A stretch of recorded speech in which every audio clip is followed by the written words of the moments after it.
जब दो एटम के बीच में एक बॉन्ड आता है तो सिग्मा माना जाता है। जब दो एटम के बीच में दो बॉन्ड आते हैं तो एक सिग्मा दूसरा पाई माना जाता है।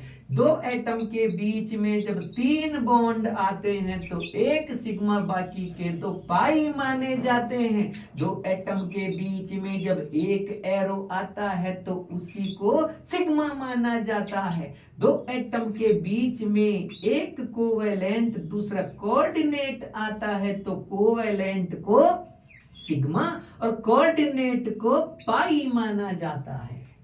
याद रखें।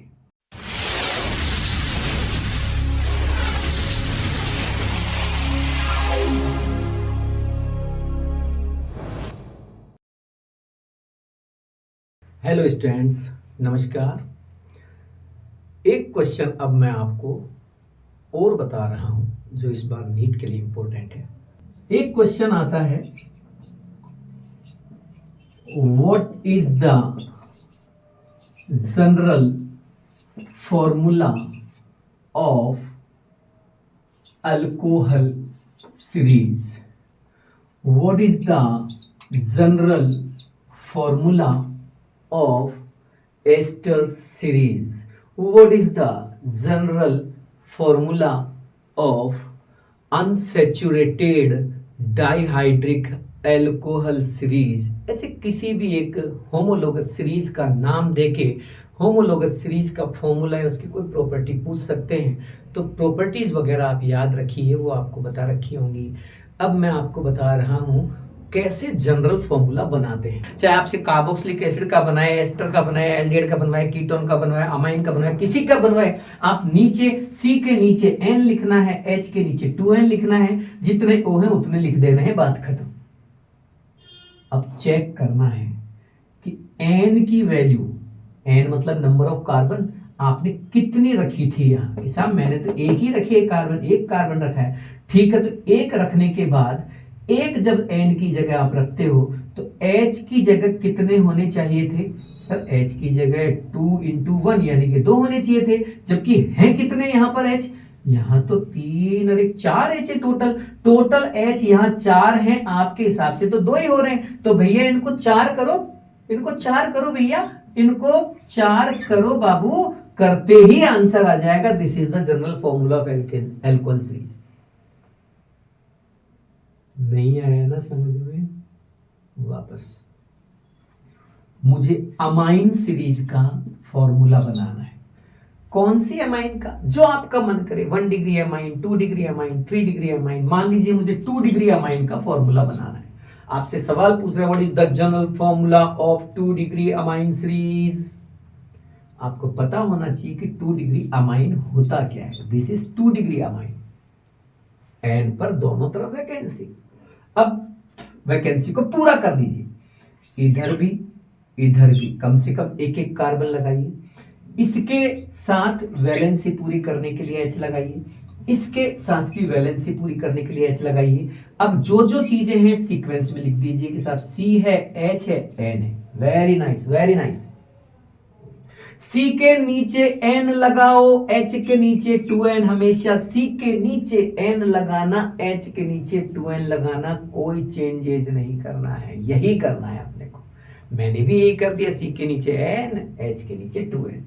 अब N की वैल्यू आप बताइए कितनी मानी? कि साहब मैंने तो 2 मानी। मैंने कहा आप कितने भी कार्बन लगाओ, मुझे कोई दिक्कत नहीं है, 2 लगाओ, 5 लगाओ, 10 लगाओ, दोनों तरफ लगाने हैं। मैंने 2 कार्बन लगा दिए। तो N की वैल्यू 2 अगर है तो H की वैल्यू कितनी होनी चाहिए थी?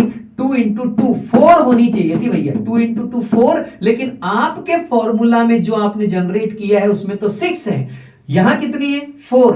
यहां कितनी है? 6 और 1 7 H है यहां पे। भैया वापस सुन लो, N की वैल्यू 2 ली है ना आपने, 2 कार्बन लिए हैं ना, इस हिसाब से तो 2 2 4 यानी 4 ही तो H होनी चाहिए थी, जबकि यहाँ तो 3 3 6 और 1 7 H है। तो 4 को 7 में कन्वर्ट करने के लिए 3 ऐड करो, बन गया formula. This is the general formula for amine series. चाहे वो 1 डिग्री, चाहे 2 डिग्री, चाहे 3 डिग्री, सब में लगेगा। एक बार मान लीजिए आपसे कहा जाए what is the general formula of oxime series. Oxime आपको पता होना चाहिए कि ऑक्साइम का मतलब डबल बॉन्ड NOH होता है, this is oxime.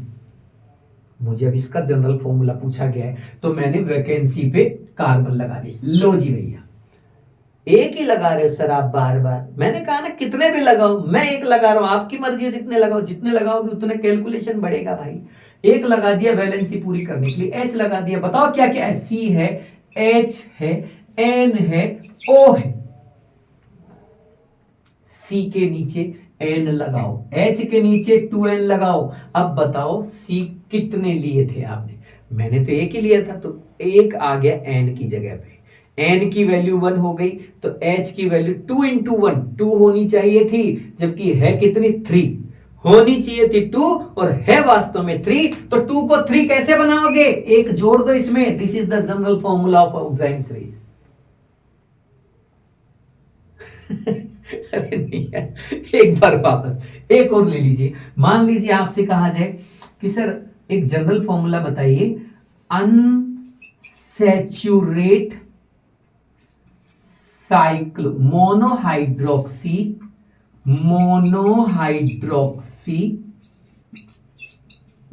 Cyclic alcohol series का जनरल फॉर्मूला बताइए। अरे बड़ा बड़ा सवाल, लंबा सवाल पूछ लिया भैया। अनसैचुरेट मोनोहाइड्रोक्सी साइक्लिक एल्कोहल मतलब कोई साइकिल बनानी है, उसमें अनसैचुरेशन लाना है, डबल बॉन्ड लगाओ, और उसमें कहीं भी एक OH लगाना है, फिर इसका जनरल फॉर्मूला बनाना है। सर आपने 4 की क्यों बनाई साइकिल, मैं तो 2 की बनाऊंगा। अरे 2 की साइकिल कब बनती है भाई, कम से कम 3 का तो साइकिल बनाना पड़ेगा ना, तो मुझे 3 कार्बन या 4 कार्बन 5 कार्बन जितने की भी चाहो बना लीजिए, मैंने बना लिया। सब जगह कार्बन की वैलेंसी पूरी करो। लो सर 1 2 3 4 1 2 3 4 1 2 3 4 1 2 3 4 सबकी वैलेंसी 4 4 पूरी कर डाली। क्या क्या है सर, C है, H है, O है, वेरी सुंदर। C के नीचे N लगाओ, H के नीचे 2N लगाओ, ऐसे ही करना है, कोई चेंज नहीं। C के नीचे N लगाओ, H के नीचे 2N लगाओ। अब C कितने माने हैं आपने यहाँ पे, सर हमने तो 4 लिए हैं, तो 4 के हिसाब से तो ये 2 इंटू 4 यानी कि 8H होने चाहिए थे। मेरी बात समझ रहे हो, C अगर 4 है तो H 8 होने चाहिए थे इस हिसाब से, तो जबकि हैं कितने 2 3 4 5 6, सर ये तो 6 ही हैं। ओ माय गॉड, होने तो 8 चाहिए थे।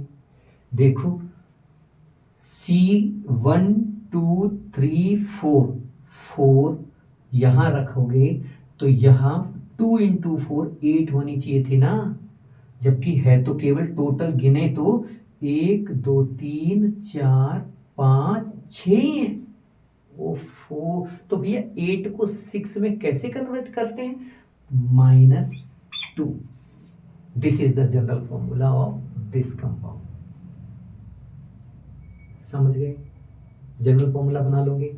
एक और क्वेश्चन, चलो भाई जगह खाली करो भैया, अगला क्वेश्चन आ रहा है। अगला क्वेश्चन, एक सवाल बहुत पूछा जा रहा है, अजीब, बहुत ट्रेंड में है, इतना चल रहा है आज के टाइम में, फैशन में आ रहा है। क्या, नंबर ऑफ पाई बॉन्ड बताइए, नंबर ऑफ सिग्मा बॉन्ड बताइए। आप उठा के देख लीजिए पेपर, मुझ पे यकीन करने की जरूरत नहीं है, मुझ पे यकीन मत करो, किसी की बातों में मत जाओ, आप प्रीवियस एग्जामिनेशंस के पेपर उठाओ और देखो ये सवाल कितनी बार आए हैं। Number of total pi and sigma bonds in tetracyanoethene, ऐसे आ जाता है सवाल। आपको कोई IUPAC नाम दे दिया जाता है और या कोई ट्राइवियल नाम दे दिया जाता है या कोई एक नाम दे दिया जाता है और आपसे पूछा जाता है कि उसमें सिग्मा और पाई बॉन्ड काउंट करके बताइए। सबसे पहली बात तो ये फॉर्मूला आपको बनाना आना चाहिए, जो आपको IUPAC, ट्राइवियल और डेरिवेटिव सिस्टम्स में मिल जाते हैं। इसके रूल रेगुलेशन मैंने आपको बता रखा है एक वीडियो में।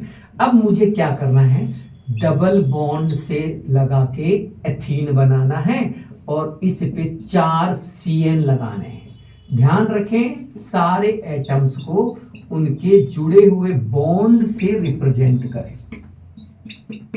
सारे के सारे ग्रुप्स पूरी तरह से ओपन करें और बॉन्ड लगा दें। देखो ये हो गए टेट्रासायनो, 1 सायनो, 2 सायनो, 3 सायनो, 4 सायनो मतलब टेट्रासायनो। और ethene, in C double bond C, ethene. गिनिए, डबल बॉन्ड में और ट्रिपल बॉन्ड में कैसे सिग्मा और पाई चेक करते हैं। जब 2 एटम के बीच में एक बॉन्ड आता है तो सिग्मा माना जाता है। जब 2 एटम के बीच में 2 बॉन्ड आते हैं तो एक सिग्मा दूसरा पाई माना जाता है।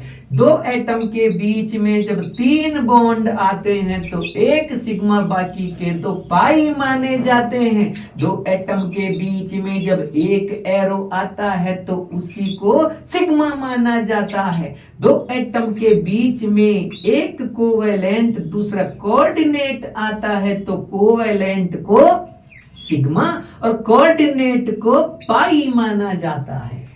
याद रखें हमेशा के लिए।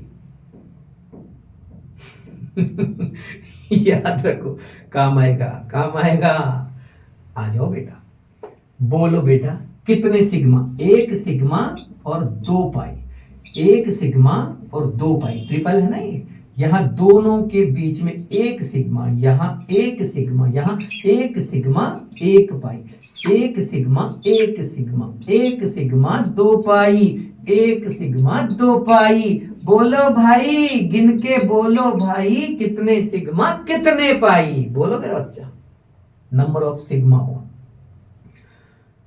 1 2 3 4 5 6 7 8 9 सिग्मा। वापस गिन लो, 1 2 3 4 5 6 7 8 9 सिग्मा। फिर गिन लो भाई, फिर गिन लो। इन दोनों के बीच में 1 सिग्मा, इन दोनों के बीच में 1 सिग्मा, इन दोनों के बीच में 1 सिग्मा, इन दोनों के बीच में 1 सिग्मा, इन दोनों के बीच में 1 सिग्मा, इन दोनों के बीच में 1 सिग्मा, इन दोनों के बीच में 1 सिग्मा, इन दोनों के बीच में 1 सिग्मा, इन दोनों के बीच में 1 सिग्मा। 1 2 3 4 5 6 7 8 9 9 खत्म।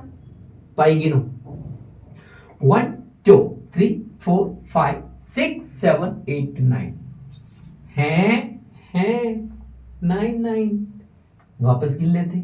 इन दोनों के बीच में 2 पाई, इन दोनों के बीच में 2 पाई, इन दोनों के बीच में 1 पाई, इन दोनों के बीच में 2 पाई, इन दोनों के बीच में 2 पाई। समझ में आई भाई? करो काउंट, 1 2 3 4 5 6 7 8 9 9 सिग्मा 9 पाई। कर लो, कोई दिक्कत? नेक्स्ट सवाल,